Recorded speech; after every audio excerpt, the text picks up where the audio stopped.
If you've come to sell, you're in the wrong shop. We've enough stock on hand, up to our necks. But these are bargains indeed. Wisdom, balm, and distraction for the most jaded intellect. All for only 3 groschens the lot. Sir. You know, they're only fit to light fires with.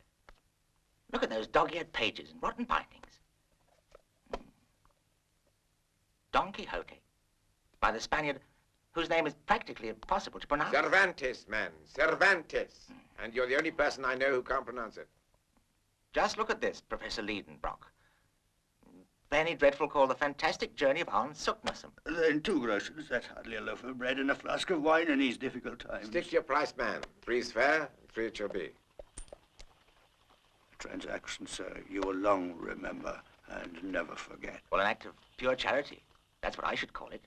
Charity is its own reward for those who can read the writing on the wall. And what on earth do you suppose he meant by that? What a strange story. By a man who claims to have made a journey to the center of the earth. Humbug. I agree. We are scientists, not adventurers. The most fruitful theories about the structure of the earth have come from sitting in a quiet room, using one's brain, not from poking about inside some damp and evil-smelling caverns. You're quite right. Such as your own idiotic theory that the core of the earth is composed of an incandescent ball of liquid fire. Now, it has more validity than your inane notion that the Earth's center is a solid rock all covered with layers of lava like the skin of an onion. Oh. The fact is, you're both wrong. All recent studies indicate that the core of the Earth can only be gaseous. Gentlemen, the truth is that all our theories are just that, theories. None of us has the least idea of how the Earth was really formed. Because the distance between the Earth's crust and its core is over 6,500 kilometers. And no man has ever descended to a depth of more than 3 miles. So it's obvious we'll never have a glimmer of true knowledge until we are able to reach a depth of at least 100 leagues. What's your opinion, Professor Liedenbrock? Well, gentlemen, on one point at least, I agree with Professor Christoph. The materials of the geologist are not charts, chalk, and chatter, but the Earth itself. Now, this little book I'm reading describes a descent through the mouth of a volcano into the very bowels of the Earth, but with an imagination that puts all our theories to shame. It's only a work of fiction, of course, but its very existence buttresses Christoph's argument that we shall never know the truth until we're able to make that journey and see for ourselves. Only 6 more to go. Why am I the one who has to crawl round after those wretched little rocks when you're the one that spilled them? They are not little rocks. This is the collection of Otto Lindenbrock, and the long and the short of it is, I know how to classify them, and you don't. I have some good news today. They're going to let us cadets participate in the summer maneuvers between Prussia and Austria in the Bavarian forest. How thrilling. It occurred to me that if you're still going to Salzburg on that ridiculous cave-crawling expedition with your uncle, perhaps we could all meet later and take a trip down the Danube. That depends on when your ridiculous manoeuvres are over. Manoeuvres are not ridiculous. They are an essential part of military training. And as Bismarck said, a nation's army is a nation's backbone. Little boys who never grew up playing silly little war games so they can sleep outdoors in tents and hide behind trees. Well, it's not as silly as climbing in and out of caves and collecting worthless rocks. You better get the soup ready, Marta. He's coming. Oh, dear, oh, dear. He's at least 10 minutes early today. Well, what does that matter? You know what a fanatic Uncle Otto is about having lunch on the table the moment he gets in the door. And give me the last one before he sees that we spill them. Quick. Stupid stones. Professor, I was just... Yes, Axel, I understand. If it's all right with my niece, then it's perfectly all right with me. Congratulations. Did you hear that?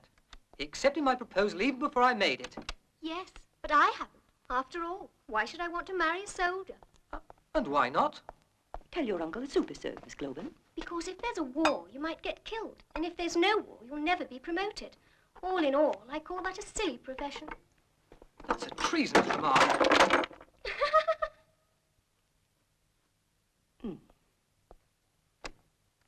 Lunch is ready, Uncle Otto. Ah, splendid. I'm in very good appetite today. Good heavens. What's this? It's in Old English, in what looks to be a map. 'Tis a map of Iceland. You can examine it after lunch. The soup's getting cold. Yes, yes, darling. You run along. I'll be right there.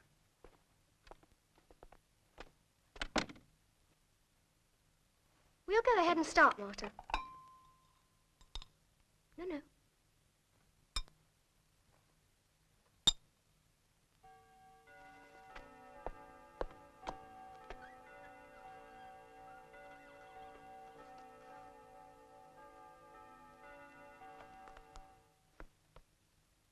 I don't see what you can find so interesting in an old map. It's not the map. It's some kind of coded text printed below it.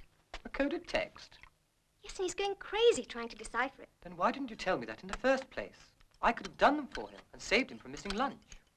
What do you know about unraveling codes? Only slightly more than Champollion. Who's he? The Frenchman that solved the mystery of the Egyptian hieroglyphics. Do you think the only thing they teach us in the military academy is how to hide behind trees?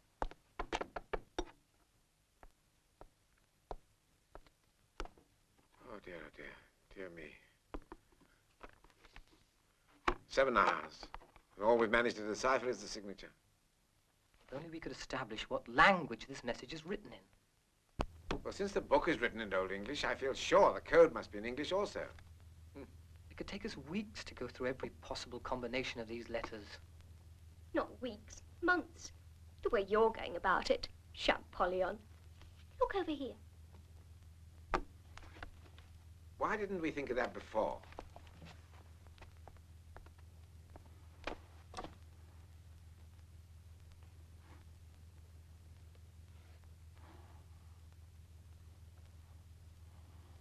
This doesn't work either. Now wait, Globin. Go back to the series you had before. Ah. Now it looks like Russian. Yes, I'm afraid it's a hopeless task.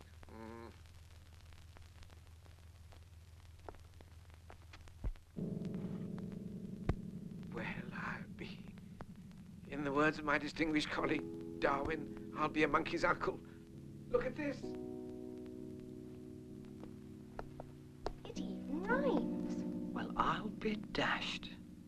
Monk Sneffels, you will see, provides the master key, and Scottis indicates the entrance to the gates. But the tale I've told is true. The rest I leave to you. The writing on the wall. That strange old man was right. Well, what does it all mean? it means, Axel, that you and I are in the privileged position of having made one of the most important discoveries in the entire history of science. We can't do anything about it until next year. Uncle Otto, you're being obscure again. Oh, Globin, my dear child, can't you understand? This account of Saknussemm's journey into the center of the Earth is all true. He actually did it. He found the way in. That's fantastic. And this coded message provides the only information he concealed in the whole book. The mountain he entered to reach the Earth in a crust which is Sneffels we now know, and the peak, which by its shadow cast on a certain day of the year, indicates the actual mouth of the cave through which we had to descend. Scottis Peak atop Mount Sneffels. They really do exist. But why wait another year before following Saknussemm's footsteps? Follow in his footsteps? The very thought of it's absurd. Ah, unfortunately, according to the book, the only day of the year on which the sun casts a meaningful shadow on Scottis Peak is June the 19th at 11:29 a.m. Ah, and today's June the 20th. Exactly. What a pity. I can't bear to wait another whole year. Haven't you forgotten? This book was written at the time of the Julian calendar. What do you mean? But of course. And now we're using the Gregorian calendar, which differs from the Julian by 10 days. Which means it's really June the 10th. And we can still make it. But only if we catch that morning train for Bremerhaven. Martha, come at once.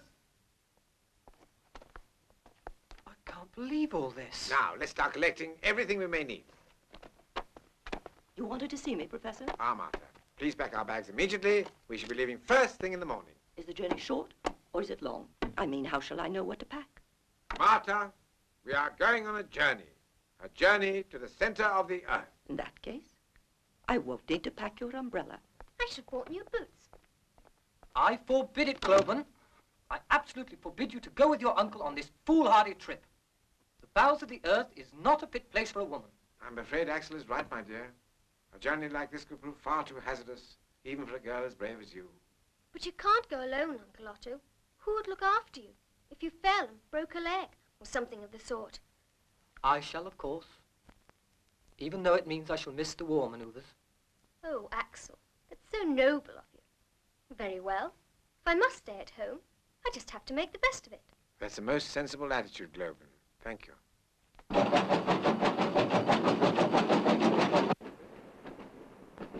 Poor Globan. She looks so forlorn waving goodbye to us there at the station. I miss her already. Yes. I know exactly how you feel, my dear boy, but you're perfectly right in forbidding her to come along. After all, what possible use could a woman be on an arduous trip like this? Tickets, please. Give them the tickets, Axel. But I don't have the tickets. You must have them. What? Globan always looks after things like that. Didn't she give them to you? But Professor, I don't think we bought any. Good heavens. I think I've forgotten to bring the money as well. Never mind, I have enough for... Well, I'll be dashed. I left my wallet in the pocket of my uniform. Oh, dear. This is indeed a complicated situation. No, there's nothing complicated about it. You either pay me now, or you get off at the next station. We can't do that, ma'am. We'll miss the boat to Reykjavik. Globan! Globan! You two would forget your own two heads if they weren't screwed on. Ah.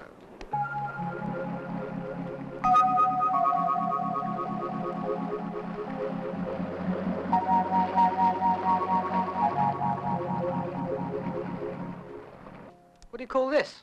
It's a grabometer to measure the density of certain gases. Do you know how to use it? Globan is as familiar with the instruments as I am. You, Axel, a more important task. You are going to keep a diary of our daily events. You can rely on me for that, Professor. The first problem is where to find a porter. We don't know anybody in Iceland. Oh, yes, we do. My old friend Fredrickson. We studied together 30 years ago. I haven't seen him since, but I'm quite sure he'll help us. But where on earth are we going to find him after all these years? Oh, that's easy. He haunts museums the way ghosts haunt houses. Unless he's changed his ways, he'll be at the Museum of Natural History. While the two colleagues were recalling old times and discussing the subjects of mutual interest, Globan and I passed a very instructive morning going through the exhibits.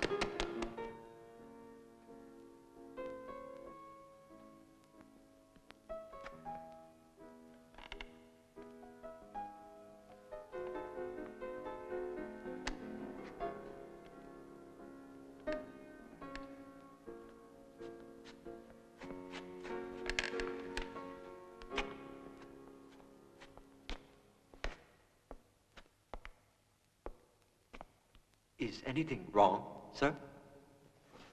He's lost his monocle. Could you please help us? But of course. That's what I'm here for. This staircase is magnificently mounted. Everything is. My God, what's he doing on the floor? He lost his monocle. Ah, monocle. And here you see the crown jewel of our collection. Trinophodonolus venosus. A delight to the eye, my dear Fredrickson. But surely you haven't come all the way from Germany just to inspect our museum. No, actually we've come to explore Mount Sneffels. There's no better example of a dormant volcano in the Northern Hemisphere. A capital idea. If it weren't for this blasted gout, I'd make the climb with you. Now, friend, I must ask a favor. The address of a good store that can outfit us for climbing and the like, and the name of a good porter who can guide us up the mountain. The first is easy enough, but the second is next to impossible, I'm afraid. Impossible? It's the herring season, you know, and every able-bodied man in Iceland is either out in the boat or home mending the net. Can't you wait for a couple of weeks? Must be without fail. No later than tomorrow. Oh. Well, we've no no use for tents anyway, so it doesn't matter. Where do you want it? Over there. Make up your minds. This way's a ton. Here. Now, let me see. We shall want some cases for our instruments. Globen, please. Oh, what's that? A gas mask. You can breathe through it under almost any circumstances.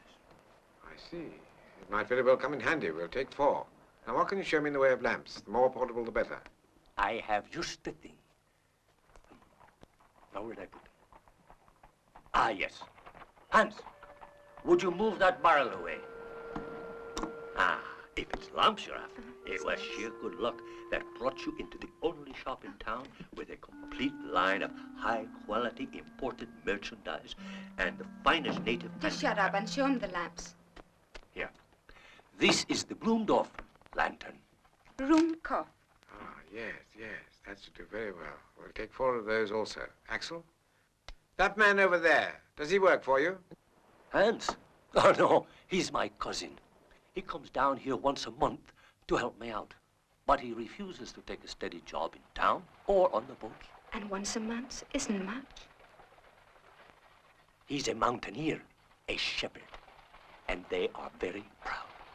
Then why isn't he out tending his flock? Now, that's a sad thing, sir. Last winter, his entire flock was struck by lightning in a thunderstorm, and he's been sitting around ever since, doing little else but whittle and play his mouth organ. Hans, my friends and I are making an expedition to Mount Sneffels. If I pay you a fair price, are you prepared to come along and help us? I don't use money. What's a sheep worth in this country? 3 riksdals. Supposing I pay you 1 sheep per week with a bonus of 2 rams on our safe return. When do we leave? At dawn, as soon as we pack our equipment. Isn't that wonderful? We finally found work for Hans. Imbecile.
My word.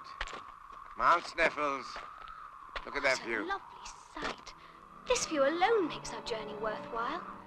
See those white vapors rising from the floor of the crater? If an eruption were imminent, they'd be twice that size. How long, Professor, do we stay down there? Hans, I was going to tell you this later. Fact is, we're going much deeper than the floor of the crater. We are going to descend into the very bowels of the earth. Now you can come with us, or you can go home. But I must warn you, we may be down there some considerable time. Days or weeks? More like weeks. Weeks means sheep. I'll come. Thank you.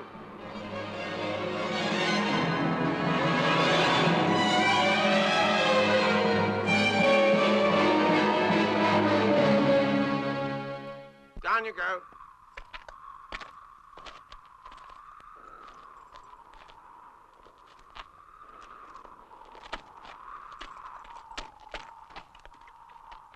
It's deeper than I thought. Then don't look down. As soon as we had located Scarter's Peak in the bottom of the crater, Hans began the descent, followed by the Professor and Globen. I brought up the rear, in case anyone might need assistance. Here it is. Hans, bring the baggage! The line of the shadow. Perfect. Look! A.S. Arnsick Newsom. This proves he's telling the truth. I never had the slightest doubt, dear boy. Never the slightest doubt. Hans, the ladder, here. Just here, fine.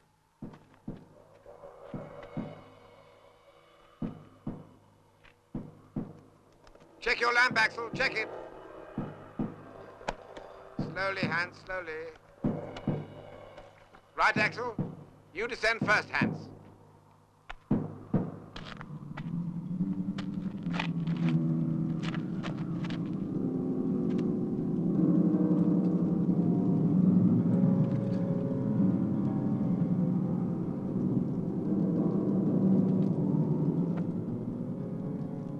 For the first time, I am beginning to think that Arnsick Newsom's story could be true, and that what had seemed to be, in principle, only a routine excursion has now turned into an exciting adventure, although a bit risky, especially for those who have not had the good fortune to receive adequate physical and mental preparation.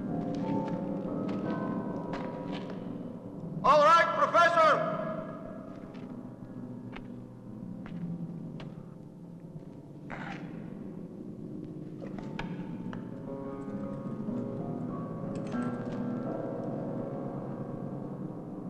It's steeper than it looks. When your turn comes, you must be very careful, Globen.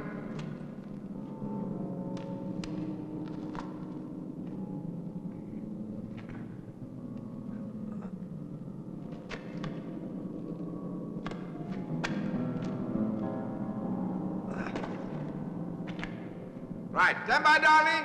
Right, come on down.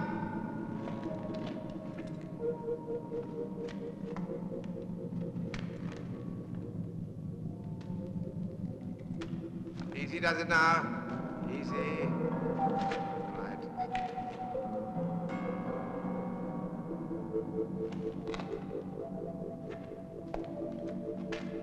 Your turn, Axel! Professor! Are you absolutely certain that there's no possibility of Snapples erupting in the near future? A stupid question!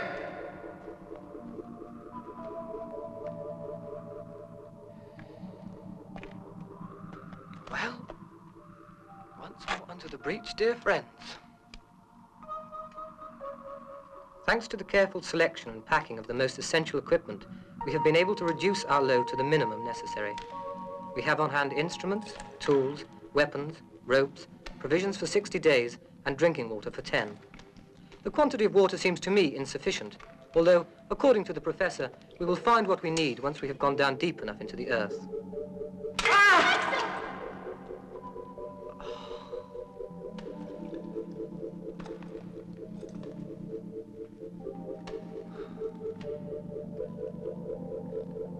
Hans, you lead the way.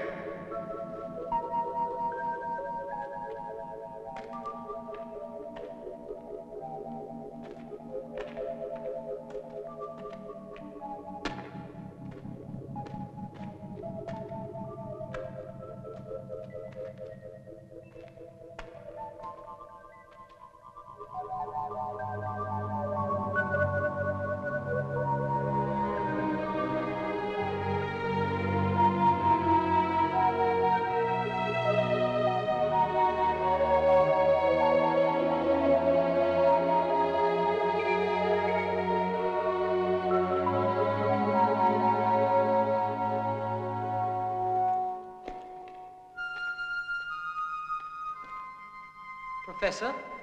There are 3 possibilities here. How do we know which one to take? All of them look endless. Nothing could be simpler.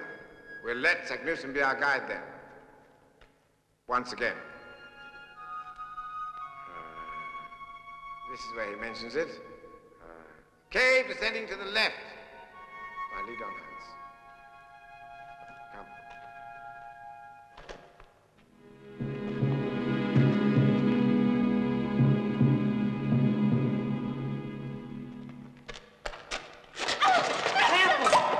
We've lost the water!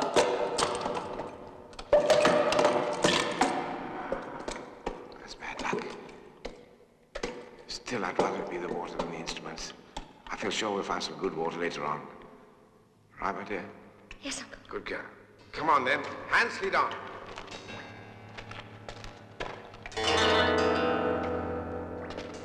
How much do we have left in our canteens? Only enough for the rest of the day. I was going to fill them this evening. I should think it must be sundown by now.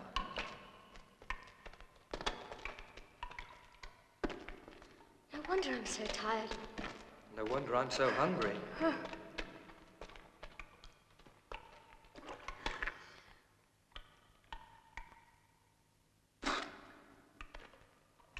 It's bad.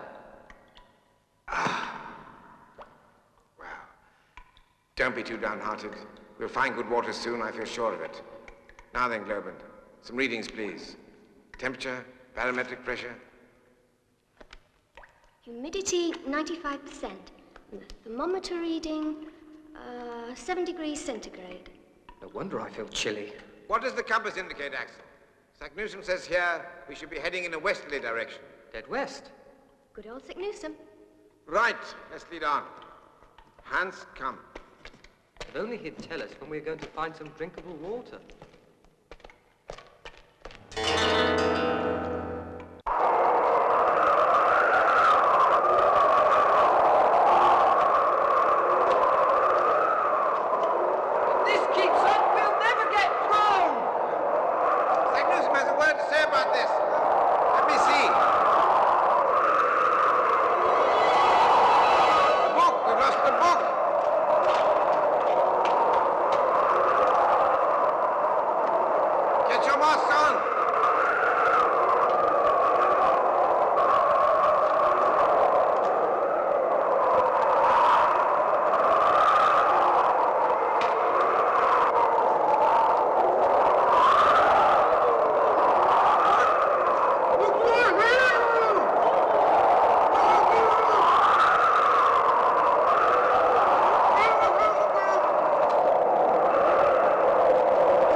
You're thinking, Axel.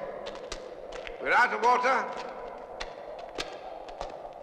We've lost our guidebook. The only sensible thing would be to turn back while we can still find a way out. I must admit the thought had crossed my mind, Professor. You'd be a fool if it hadn't. Bear in mind that just ahead of us lie millions of years of unrecorded history. Are we going to ignore that and turn back, or do we go on? I propose that we take a vote. All right, Globin, you start.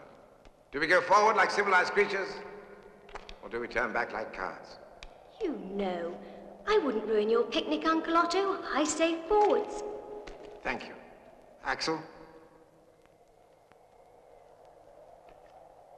A man who wears the uniform of Imperial Prussia can have but one answer, unfortunately. I say forward two. Hans? Forward means sheep. Backwards means nothing. I say sheep. That settles it then. Thank you. We go on. Lead the way, Hans. Uncle Otto, suppose the votes had gone against you? I should have ignored them, my dear. What possible progress would there be if science were a slave to democracy? Come on.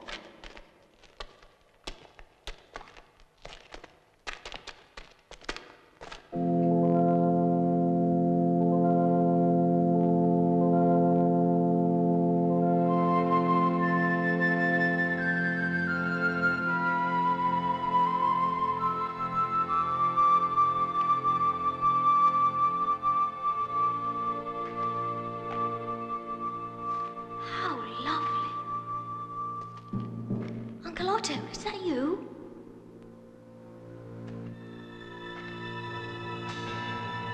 Who is there?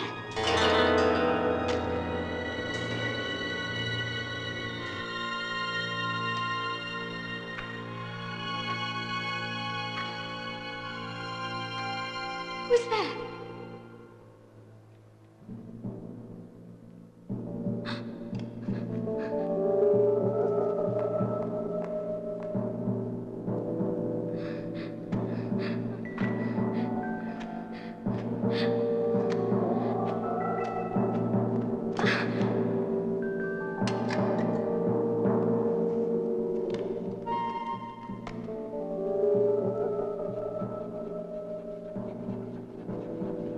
Uncle Otto?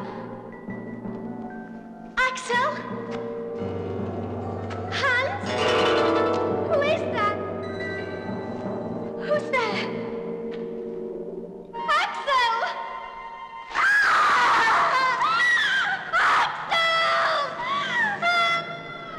Professor, what's that? Globin.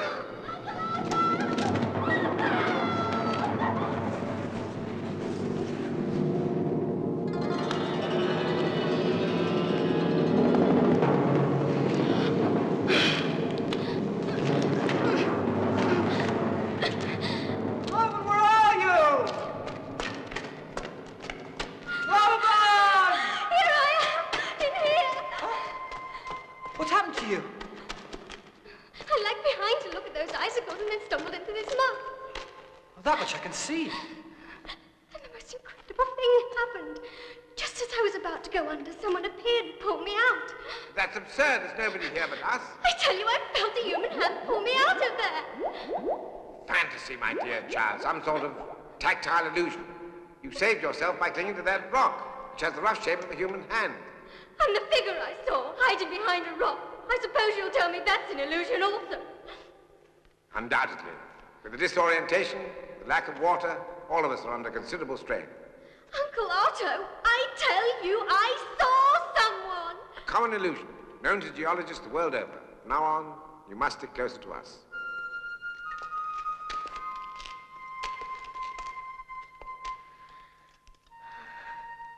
I told you not to come on this trip, didn't I? Didn't I? Oh, do shut up.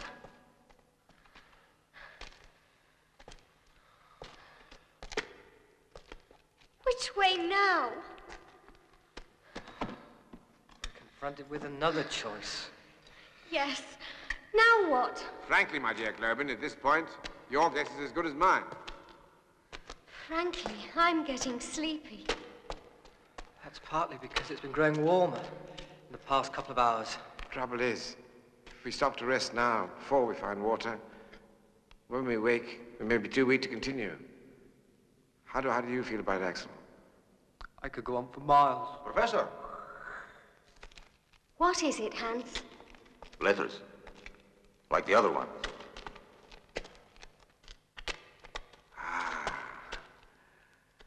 Old Sack Newsom coming to our aid once again. Come on, all you, cheer up. He must have had the same problem with water as we have. Maybe he didn't spill his. Listen, did you hear that? It sounds like voices. Human voices. What can it be? I've no idea. It must be voices. Nonsense. Isn't it at least possible that somebody else might have found a path into the Earth, the way we did? It's a possibility, of course, but an extremely remote one. I suppose that's known to geologists the world over as an acoustical illusion. Perhaps they're animals of some sort. It could even be dangerous. Quiet, all of you. Try not to make any noise. Hans, you lead. Clover, here. Shh.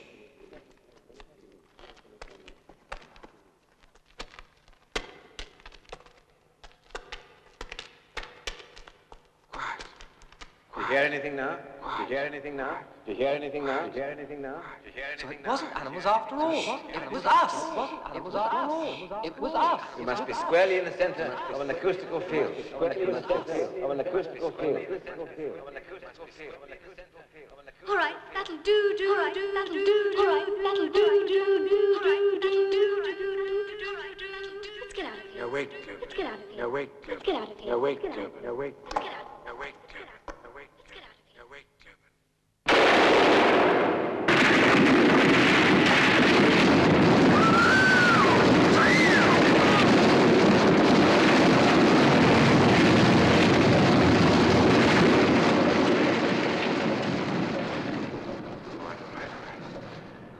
We should be safe enough here. I'm thirstier than ever, and I can't go on another step, Uncle Otto. Well, there's nothing else for it. You'll have to rest here. Try to get some sleep. All right, all right, all right. I still say I saw a real face back there, not an illusion. Shh, little one. Try to get some sleep.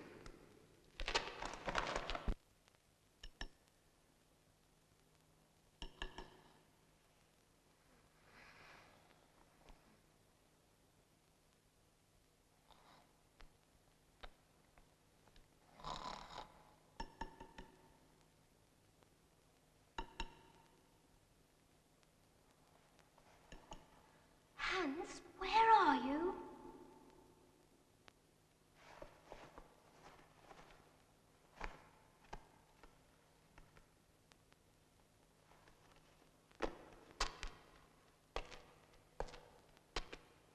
Hans?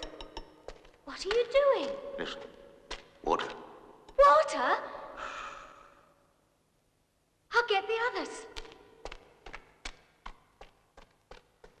Wake up, we found water. What? Water. Where? Just ahead. Hans discovered an underground stream. Thank God. Come on, Axel. Let's go and see about it.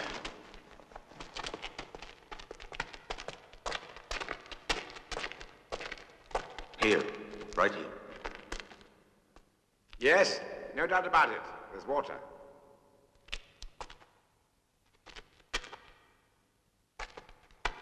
Right here, I think. No. Over here. No, no, no. This is where I can hear the noise best, Hans. Give me the pick. Professor, I know mountains, and I know caves. Here is a good place. That's a bad place. Hans, as a professor of geology, I also know about caves and mountains and how to break through them when necessary to find water. Stand back.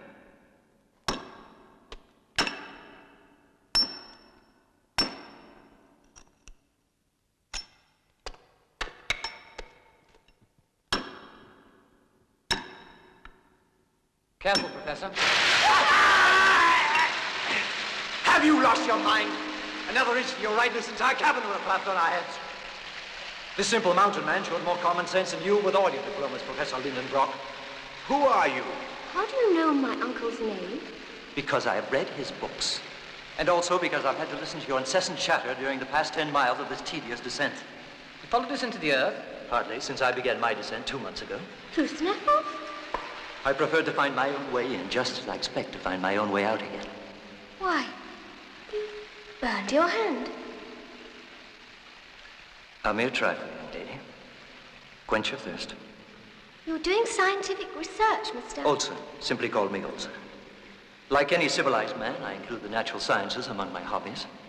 But naturally, I also refuse to let their so-called laws limit my outlook. Well, now that our paths have crossed, it would be sensible to travel together. You are welcome to the benefit of my experience. I think it should be made perfectly clear that this expedition is led by Professor Otto Lindenbrook and none other. My dear boy, my own interest lies in the acquisition of knowledge itself, and not the accumulation of dusty academic honors. Did you ever hear such insolence? How I'd love to have him with just one day in my drill platoon. Don't be pompous, Axel. Now at least we have something to drink at last. Why don't you wait till it gets cool? Apart from the fact of calling himself Olsen, and that he obviously belongs to the human race, we have learned very little else concerning this particular individual.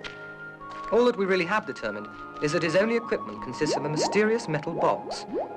His strange and startling materialization was largely forgotten, however, in the general delight resulting from the discovery of water, which from this moment on, we encountered in great quantity.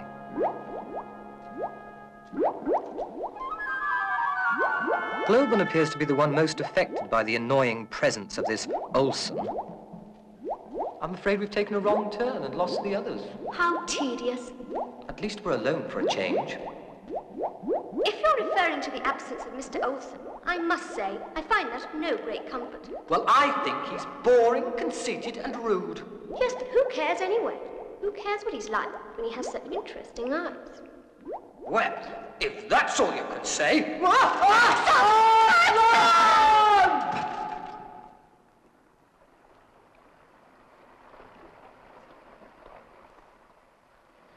What happened?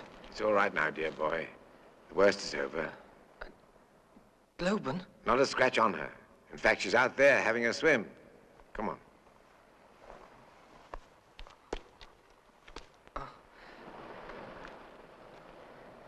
I must be having hallucinations. My boy. It looks like an ocean. One of nature's prodigies, my dear boy. An ocean below the surface of the sea. Fresh water, too. I can hardly believe my eyes. The enclosure you see above us is nearly a mile high.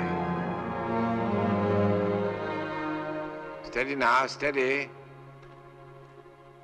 Never in my whole life, not even above the earth, have I seen a mineral formation that could retain and project so much light. It's incredible. It's breathtaking. Axel, come on in! Axel, come on! The water's beautiful! Go on in the water, go on. It'll do you good. Do you know you've been unconscious for nearly 2 days? Mind your head. No wonder I feel groggy. How's the raft coming along, Hans? Soon be finished. I hope that fossilized wood floats all right. It will float. Well, if it doesn't, I scarcely know what course to take. Here I come! Do look silly! Come on in, Axel! I'm coming to get you! Cold, isn't it? It's not that cold. Come on, I'm coming to get you! Look out now, here I come! Here I come!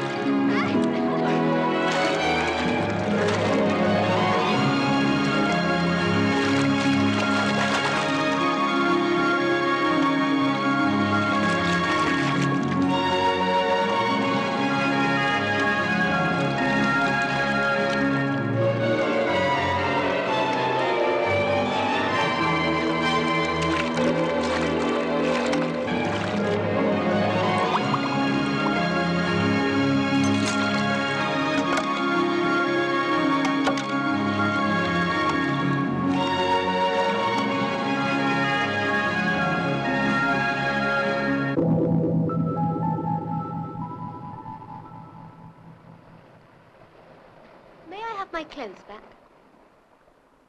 Sorry. Olsen, who are you really? Where do you come from? Your hand! What about my hand? Why, it's completely healed. How is that possible in so short a time? But it is possible, you see. It was your hand that pulled me out of there, wasn't it?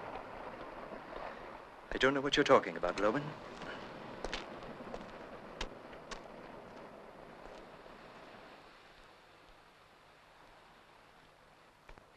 Do you really think it's going to be safe enough to sail in?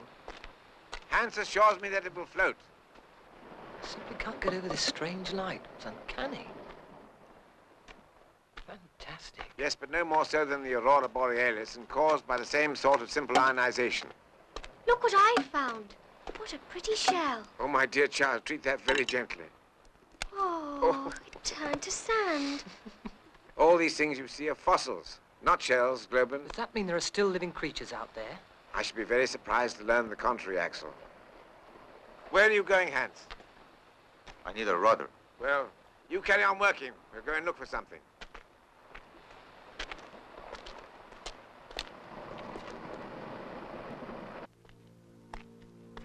Good heavens. They look just like giant mushrooms.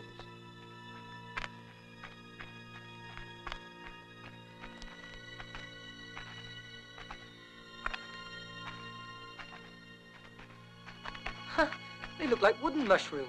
They are mushrooms. Millions of years ago, they flourished above the Earth as well. Now, you stay here while I investigate. These could be dangerous. Extraordinary. It's perfectly preserved as in a greenhouse. I wonder how many of these you'd get to the pound. Where could your uncle have got to?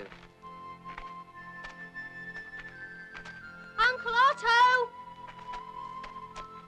Professor!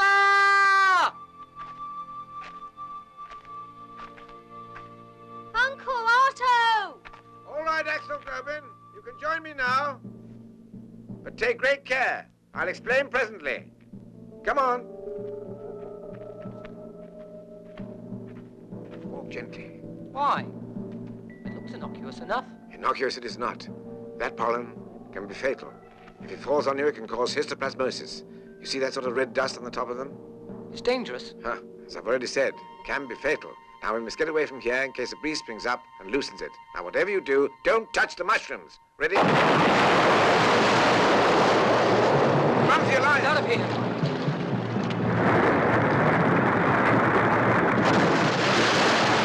Hurry!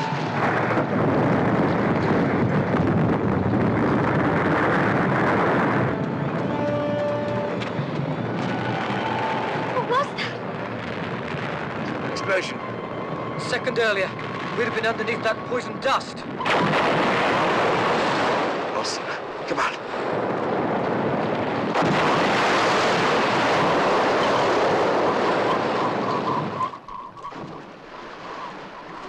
Lord. I'm out of your mind, man. You of all people who criticize me for knocking a small hole in the cave wall, the vibrations you're causing could bring this whole structure down on our heads. I have my experiments to perform just as you have yours, Professor. Your so-called experiments are putting all our lives in jeopardy. Our lives? Do you really think the sort of work you're doing is going to make any difference to anyone's life on this planet? There then, Uncle Otto. None of this is worth arguing about. Who does he think he is? Putting all our lives in danger with his ridiculous games. Let's go and see how the raft's coming along. Oh, Hans.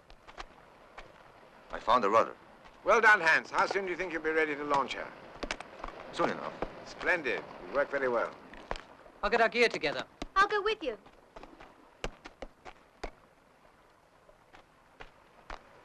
How do you feel? Oh, much better now. What are you doing? It's incredible. What? Yesterday you had a deep gash on your forehead. Wounds apparently heal much faster here. Ah, then what a fine battleground it would make. Idiot!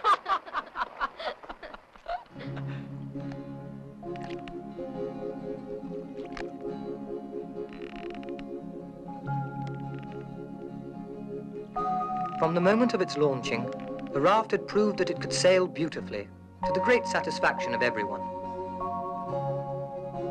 We are maintaining a steady southeasterly course of 145 degrees, and according to the calculations of the professor, we should be sailing directly underneath the British Isles.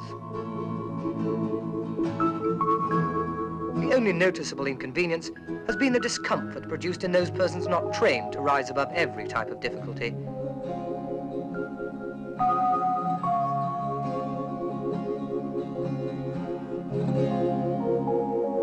Today we received a welcome surprise. Think it's a light? I got it! I got it! Axel! What? Give it to me. Give it to me. Good girl. Sharp. Watch it doesn't bite you. Ow. What a strange looking fish. Do you think it's edible? I don't see why not. We'll cook it. I'm so hungry. Come on, Hans, come on. Be careful. It's hot. What about Olsen? If he wants some, let him come here and get it. How does it taste, Globen? Like a dream. Thank you, Hans. I'd say more like sturgeon. Delicious. I still think we should invite Olsen. He gets more nourishment from his books. Be quiet. Hear you.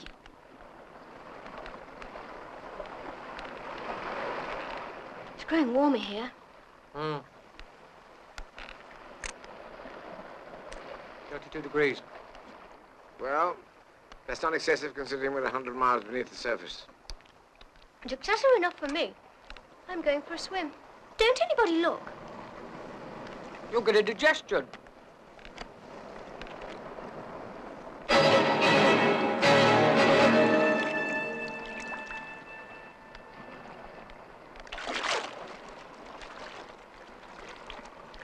Axel, the water's wonderful. Come on. Come on Don't in. go too far from the It's rock. cold. Axel, come on in. It's wonderful. I've work to do. Take down this sounding, Axel.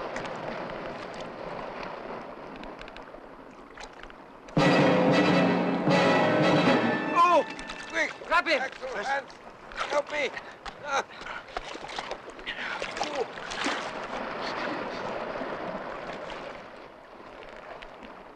Look, teeth marks. Good heavens. Steel bitten right through. Look. Monster! Come back!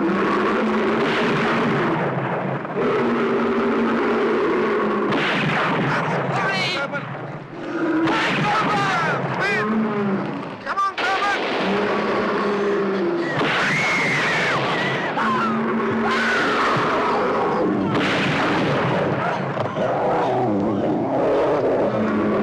on, another one, Hans! Hurry! Try and get the rope, Globen. Come on, swim, go. Yeah, my hand. All right.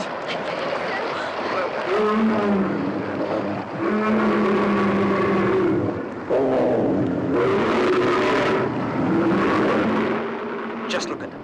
Two mythical enemies face to face. They existed on Earth over 1 million years ago, and here we are seeing them. I'll bet you 2 gold marks on the one on the left. You lose, Axel. We'll end in a draw, with both of them dead.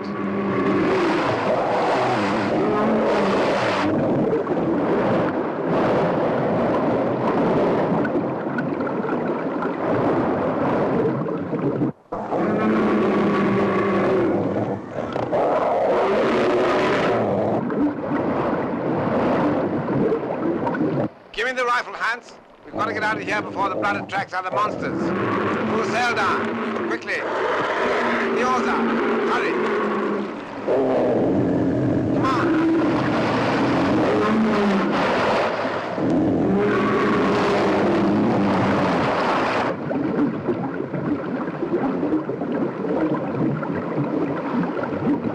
Get the oars out.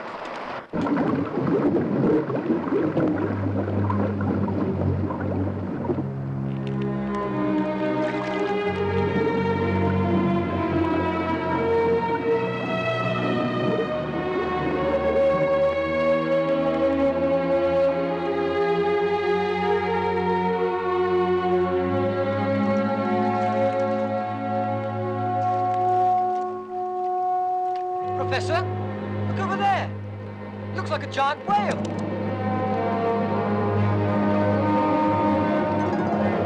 Looks like an island of some sort. Shall we go and visit it? Indeed. Perhaps we shall find some significant fossils there. Hans, steer towards it.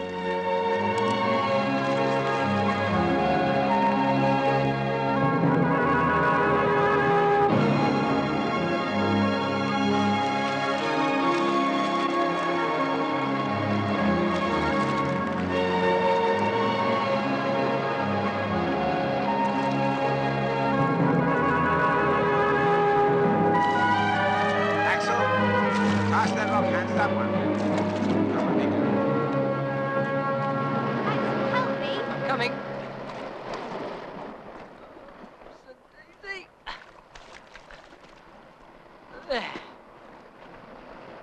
Somebody must stay with the raft. You, Hans. Look at that smoke rising out of the ground. Thermal heat escaping, no doubt. And over there, it looks lifeless. Olsen seems to take most interest in what seems least interesting. I think he's quite a fascinating man. And I think he doesn't know half as much as he thinks he does. Neither do we. I still haven't decided whether he's a man of method or madness. Whatever his secret is, he keeps it in that metal box. What I can't figure out is how he caused that explosion. That's been puzzling me as well. We must keep a closer eye on him in the future.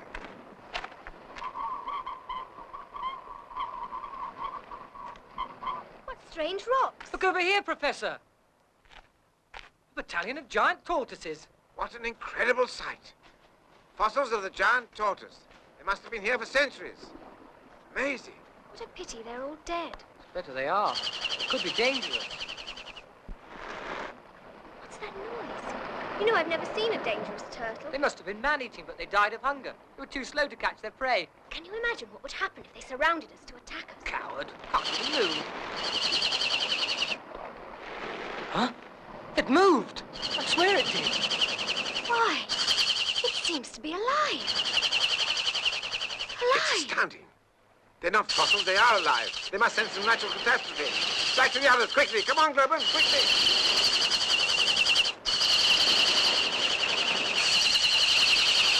Come on. Quick as you can, come on.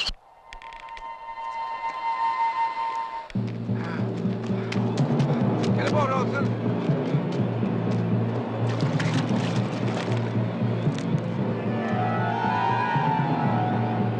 Get the oars out.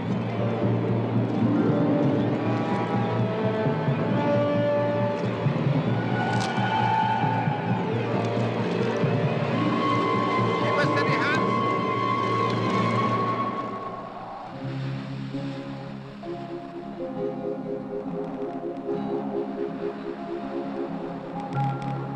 The weather has changed completely. The wind is blowing harder than ever, and the whole atmosphere is saturated with electricity. I feel that some catastrophe is approaching.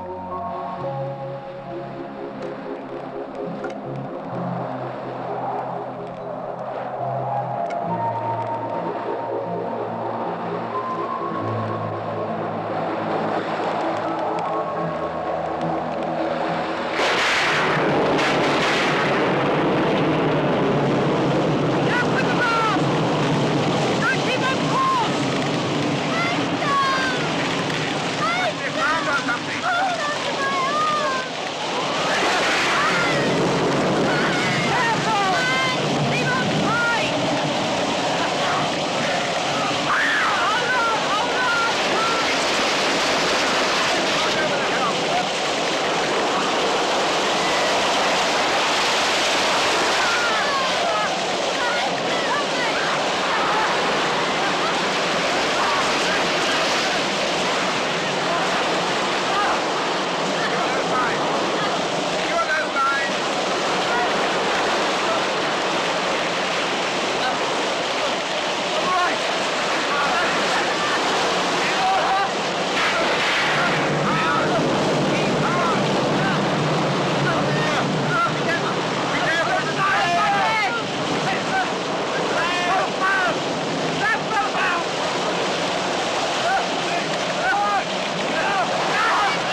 Dear child.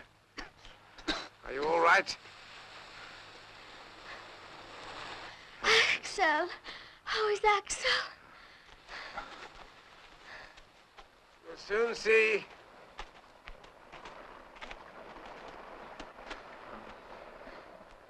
How do you feel, lad?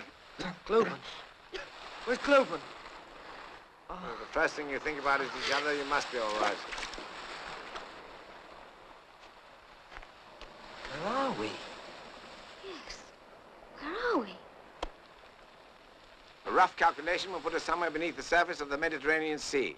Axel, if any of our instruments have survived intact, we'll soon know for sure, so we better start looking.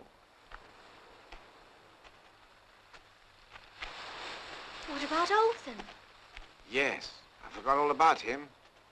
Have any of you seen him? Anywhere? Nowhere. But I found these. Huh? Look at this. Ah, smashed. What's the matter, Uncle Otto? Look at this mess. Raft all smashed to pieces.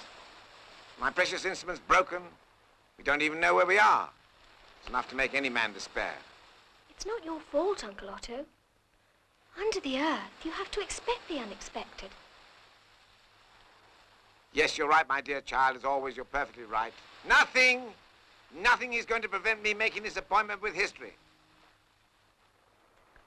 That's more like your old self, Uncle Otto. Look, Professor. Olsen's book survived the storm. That's peculiar. It's in Attic Greek. All about time and space. Never mind the book. Let's go and look for its owner. Well, for heaven's sake, don't get lost. And be careful.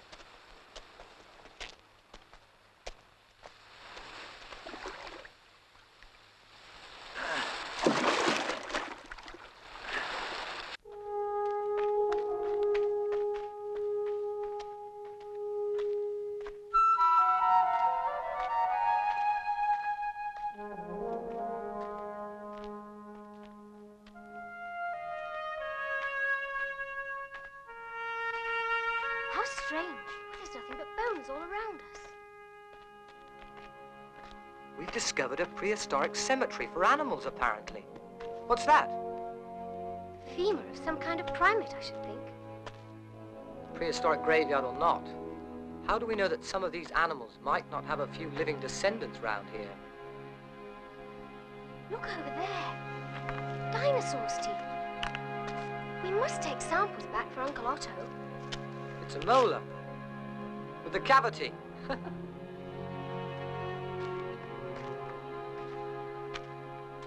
Cloven, look. What a strange forest. Everything we encounter now is strange. And the further on we go, the stranger it'll get.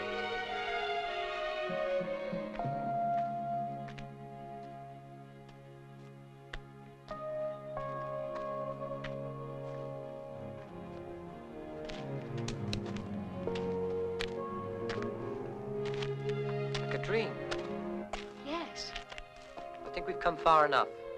I just knew you were going to say that. Now look, we've come deeper and stayed longer than anyone else in history. We've more than paid our dues to science. Axel, what do you want? I want to convince your uncle that we should look for a way out of here. But why? It's unlikely we'll come back, you see. Because I want to marry you.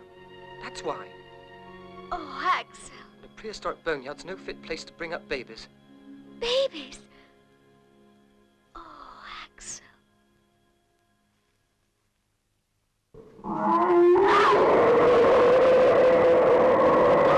Monkey! Wait, get in here. Is there any chance?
back through here.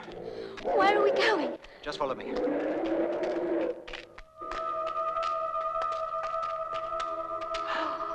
What in the world is that?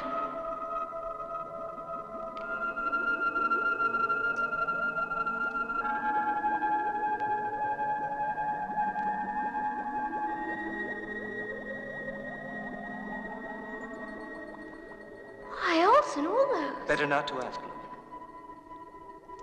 Certain concepts are not yet within the range of human comprehension. I simply can't believe it. Just a moment. Now look, you must make a promise not to say a single word to your uncle about what we've seen here, because then he'd never want to leave. I promise. I promise. All right. Come along.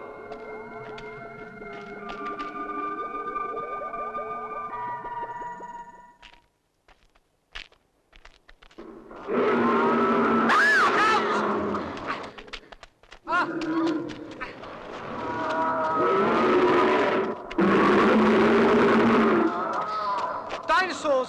I can't believe my eyes.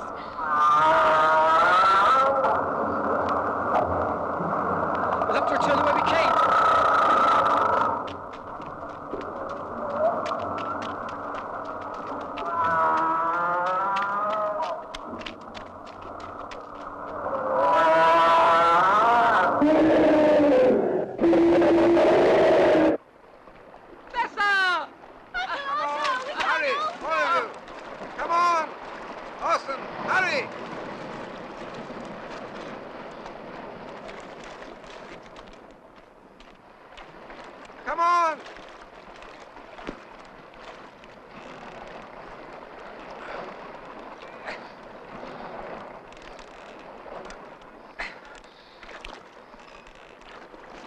And thus we continued our adventure on the subterranean sea. The professor does not wish to leave one single stone unturned in his quest for knowledge of this strange universe. However, I perceived a subtle change in him from the moment he began to read Olsen's book. Olsen, Yes, sir? this book of yours that was washed ashore with us, it claims that time is relative, not absolute. The claim, unfortunately, is true. I've tested the theory myself, somewhat to my regret, and learned that under certain circumstances, one can indeed move through time as easily as one can through space. A year ago, I might not have believed you, but after the mysteries and experiences of this voyage... Even in your normal world, on the surface, there are mysteries you've never dreamed of. One thing still puzzles me. We're living in the year 98, are we not? Indeed, you are. Yet the publication of this book is 1914. That's nearly 20 years ahead in the future. How do you account for that? Why, proof of the pudding, Professor. Or could it be a misprint? I only know I give my soul to own a device like that, with all its secrets. It's the only one in existence, my dear Lindenbrock, and you've no idea of its capabilities. It could even transport one to the moon. Professor, the sea has ended.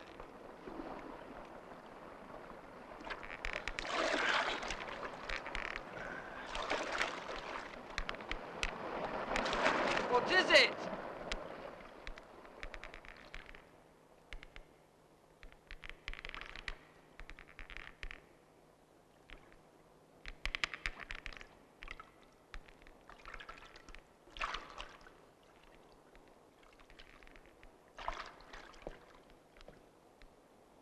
Look, we can't go any further. Let's go. Looks like some sort of grotto. Keep her straight, Hans. There's no way out. How dark it is.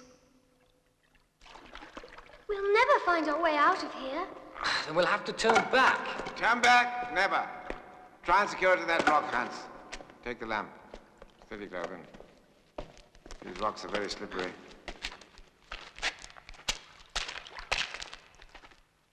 Professor! Look at this! Saknussemm, once again showing us the way forward. Now,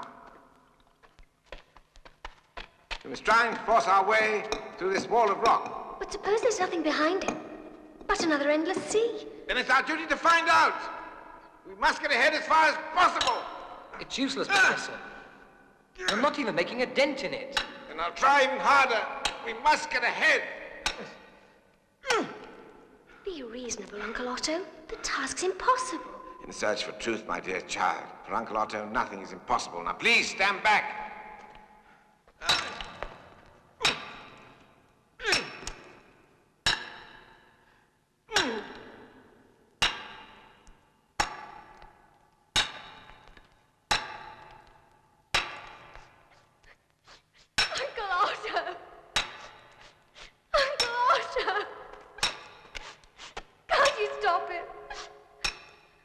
What can I do?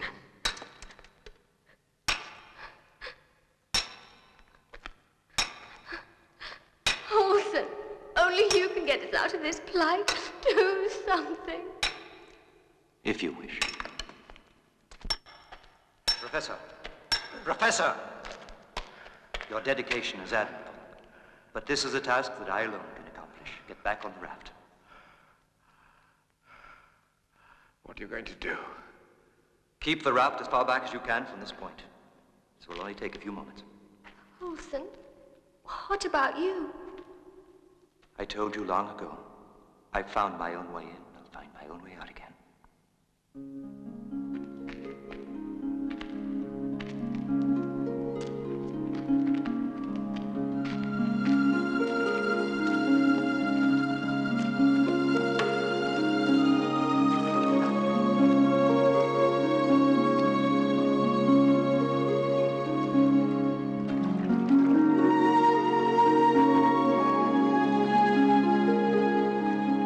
Godspeed. Never forget.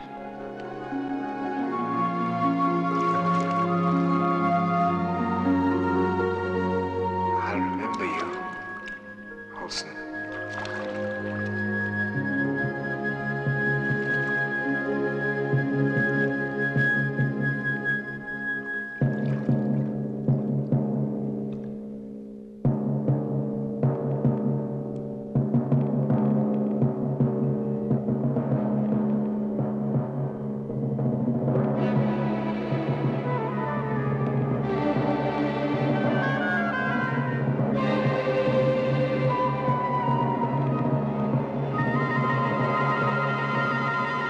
I didn't see anything strange happening.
doesn't understand.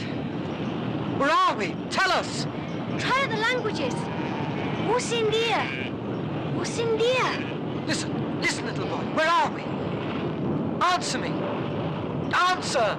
¿Dónde estamos? I mean, usam nu. Dove siamo? Somebody, somebody, somebody!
Thus ended our fantastic voyage. Hans went back to Iceland, where his flock now numbers more than 100 head. He is a respected man and is often visited by his loving cousins. Globen and I have undertaken a new adventure, that of matrimony. A woman cannot do without the support of an experienced man, a man with foresight. As for the professor, he continues to visit the old bookshop with who knows what remote expectations in mind. Morning. Good day, Professor. Somebody left this parcel for you. Me? When? I mean, who would do... Strange name. Sounded like Naxusum.